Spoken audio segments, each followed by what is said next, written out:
한컴라이프케어는 상장일 공모주주들만 1127억 원의 유통 물량이 있는 상황입니다. 딥노이드는 안녕하세요, 아이언입니다. 오늘은 한컴라이프케어와 딥노이드의 동시상장을 알아보도록 하겠습니다. 먼저 한컴라이프케어의 최종 유통 물량입니다. 한컴라이프케어의 13,700원 기준 상장 시가총액은 3,791억 원입니다. 한컴라이프케어는 우리사주조합에 배정된 주식수가 없었습니다. 상장일 공모주주인 일반 청약자와 기관 투자자만이 거래가 가능합니다. 수요 예측 당시 의무보유 확약 신청 비율이 조금 저조한 상황이었습니다. 그런데 낮은 의무보유 확약 신청 수량에 비해서도 더 낮은 비율로 최종 배정되었습니다. 수량 기준 3.26%의 의무보유 확약 신청이 있었는데 실제 배정된 비율은 1.25%밖에 되지 않은 것입니다. 올해 평균 배정 비율이 267.24%인데 실제 배정된 비율은 38.48%가 된 것입니다. 한컴라이프케어의 의무보유 확약 배정 비율은 올해 상장한 52개 종목 중 52위에 해당하는 수치입니다. 아무리 낮은 비율로 배정되어도 수요 예측 당시보단 높은 비율이 배정되어 왔는데 한컴라이프케어는 수요 예측보다도 더 낮은 의무보유 확약 배정이 있었던 것입니다. 이렇게 실제 수량 대비보다 더 낮은 비율로 의무보유 확약이 배정된 이유는 무엇일까요? 가장 큰 원인은 얼마 되지 않는 의무보유 확약 신청 수량의 상당수를 거래 실적이 없는 외국 기관 투자자들이 차지하고 있기 때문입니다. 수량 기준 전체 의무보유 확약 비율의 43.98%를 차지하고 있기 때문입니다. 600만 주부터 1800만 주까지 6개의 기관이 평균 600만 주를 신청했지만 실제 배정은 약 1000주밖에 되지 않습니다. 원래 외국인 무실적과 무거래 투자자들에게는 배정을 아예 하지 않거나 많이 하지 않는 경향이 있습니다. 그 이유는 실제로 존재하는 기관인지도 확인이 되지 않았기 때문입니다. 그동안 거래가 없었거나 실제 존재하는지도 모르는 기관에게 주식을 배정했다가 의무보유 확약을 지키지 않고 매도할 경우엔 매우 큰 혼란이 있기 때문입니다.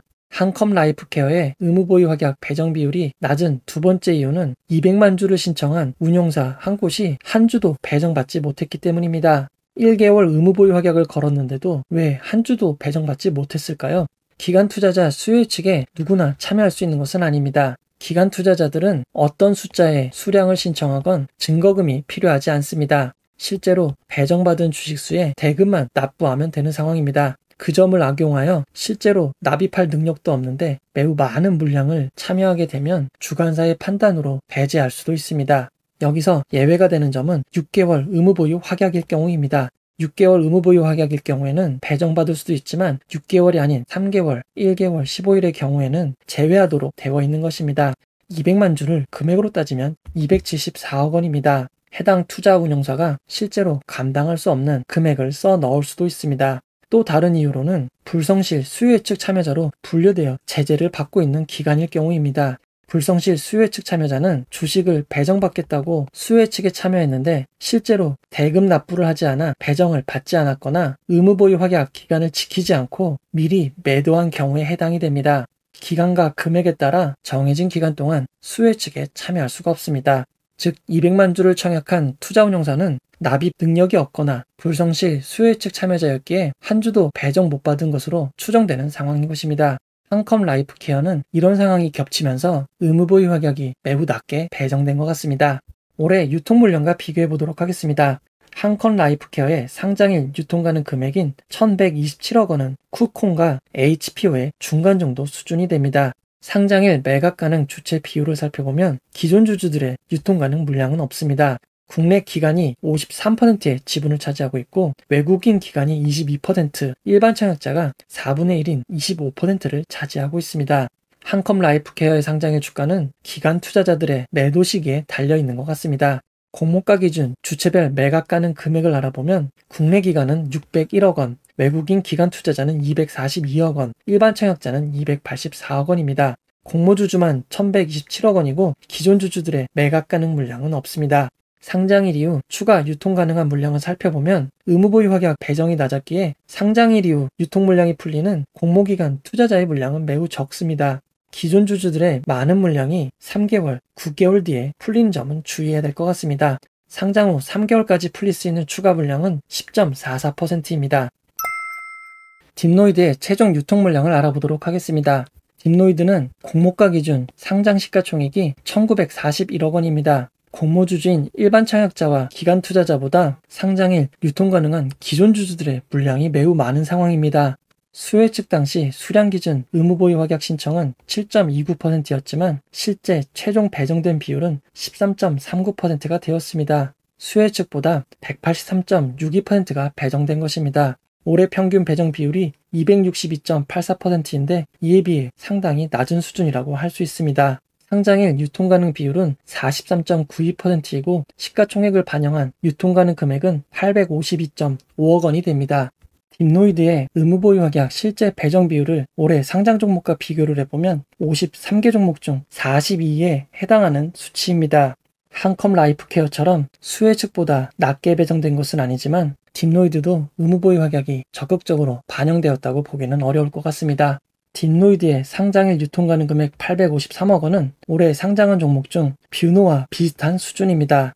상장일 매각가능 주체 비율을 알아보도록 하겠습니다. 딥노이드는 상장일 매각가능 주식수의 87%를 기존 주주가 차지하고 있습니다. 국내 기관이 8%, 일반 청약자가 4%, 외국인 기관 투자자는 1%밖에 되지 않습니다. 공모가 기준 주체별 매각 가능 금액으로 살펴보면 기존 주주는 739억 원, 국내 기관은 70억 원, 일반 청약자는 32억 원, 외국인 기관 투자자들은 12억 원입니다. 공모 주주들은 113.4억 원이고 기존 주주가 739.2억 원을 차지하고 있는 것입니다. 딥노이드의 상장일 주가는 기존 주주 중 얼마나 매각할지, 어느 시기에 매각할지에 따라 주가의 흐름이 결정될 것 같습니다. 상장일 이후 추가 유통 물량을 알아보도록 하겠습니다. 딥노이드의 상장 후 1개월까지 풀릴 수 있는 추가 물량이 기존 주주의 물량 15.24%를 포함하여 15.35%가 됩니다. 상장일 기존 주주들의 지분이 매각되었다면 1개월 뒤에 풀리는 기존 주주들의 지분도 빠르게 매각될 가능성이 높습니다. 이 점 주의하시기 바랍니다. 두 종목을 비교해서 알아보도록 하겠습니다. 딥노이드와 한컴 라이프케어의 기관 투자자 수요 예측 결과를 비교해보면 수요 예측 참여 건수, 수요 예측 경쟁률, 수요 예측 분포, 의무 보유 확약 신청과 실제 배정 비율에서 딥노이드가 우세한 상황입니다. 일반 청약자의 청약 상황을 비교해보도록 하겠습니다. 한컴 라이프케어보다 딥노이드의 청약에 참여한 건수가 더 많습니다. 청약 종합 경쟁률은 한컴 라이프케어보다 딥노이드가 10배가량 높은 상황입니다. 다만 청약 증거금은 한컴 라이프케어의 청약 규모가 훨씬 컸기에 딥노이드보다 한컴 라이프케어의 청약 증거금이 조금 더 많은 상황입니다. 하지만 딥노이드의 일반 등급 청약 최대 한도가 상당히 낮았고 미래에셋증권은 누구나 우대 등급을 받을 수 있는 상황이었기에 1인당 청약액을 한도 비율로 계산해본다면 일반 청약자분들은 딥노이드에 더 많은 선택을 했다고 볼 수 있을 것 같습니다. 유통 물량을 비교해보도록 하겠습니다. 한컴 라이프케어는 상장일 공모주주들만 1127억 원의 유통 물량이 있는 상황입니다. 딥노이드는 기존 주주가 매도하지 않는다면 113억 원, 기존 주주가 모두 매도한다면 853억 원이 됩니다. 기존 주주가 전부 매도한다 해도 한컴 라이프케어보단 유통 물량이 적은 상황입니다. 상장일 주가 범위를 알아보도록 하겠습니다. 한컴 라이프케어가 공모가가 낮아 딥노이드보다 심리적인 부분에서 유리한 상황입니다. 결론을 내려보도록 하겠습니다. 현재 기존 상장 종목들의 거래량이 유지되고 있는 상황입니다. 8월 13일 신규 상장한 앱노의 거래대금이 1923억 원이었지만 카카오뱅크와 크래프톤의 거래대금이 합쳐서 1조 5474억 원이나 된 상황입니다. 8월 17일 동시 상장하는 딥노이드와 한컴 라이프케어는 서로 경쟁할 수밖에 없습니다. 여기에 기존 상장 종목이 갑자기 매수가 몰린다면 두 종목 모두 안 좋은 영향을 받을 수도 있겠습니다. 롯데렌탈을 청약하신 분들은 똑같이 공모주주밖에 없는 한컴 라이프케어의 상황을 잘 지켜보시는 것이 상장일 대응에 도움이 될 것 같습니다. 기존 주주의 매도가 변수인 딥노이드, 큰 유통 물량과 낮은 인기가 문제인 한컴 라이프케어, 각각 장단점이 있지만 청약하신 분들을 위해 모두 좋은 성과가 있기를 기원하도록 하겠습니다. 이 영상은 투자 권유가 아니며 투자는 오롯이 투자자의 판단으로 이루어져야 합니다. 혹시 영상에 잘못된 점, 보충이 필요한 점은 채널의 커뮤니티 게시판이나 영상 고정 댓글로 안내해 드리도록 하겠습니다. 이 영상을 봐주셔서 고맙습니다.